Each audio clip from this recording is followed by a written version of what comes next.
I have felt distant from my home at home.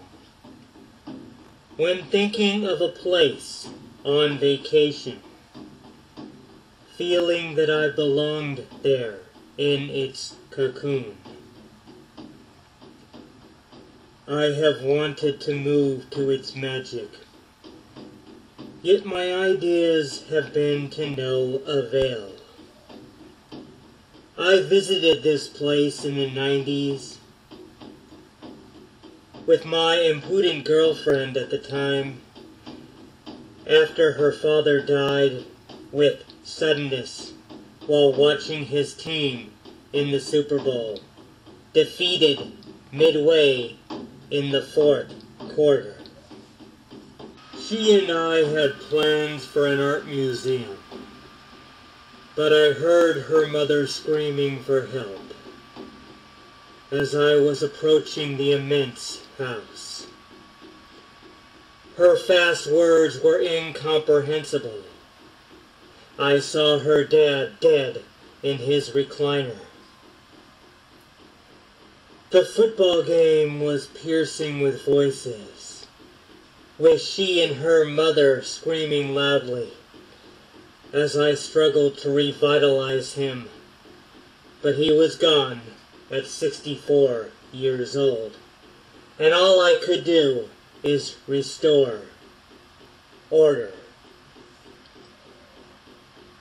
I looked at the pale face of her father, then looked at my pasty white-faced girlfriend, dealing with her gloomy separation through the cheerless realization of death.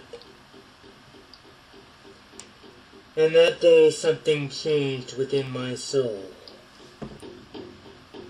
I was overpowered with empathy for my grieving girlfriend and her mother, that I vowed to fulfill her travel dreams, which she once mentioned during idle talk, during premature wooing rituals.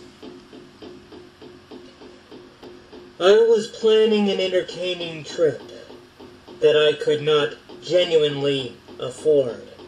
Still, I was possessed to bring her pleasure. Maybe I felt I would lose her to grief. Maybe I was misguided in those days.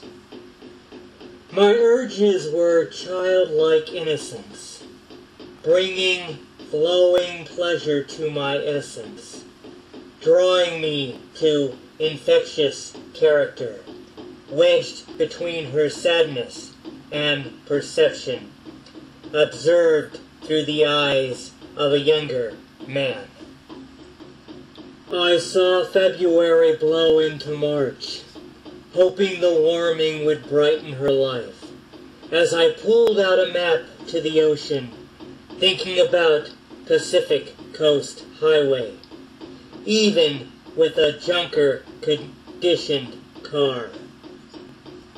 I thought about stunning San Diego, until my eyes shifted to the ocean, when remembering her praise for oceans, even though we lived near Los Angeles, with an ocean 20 miles away.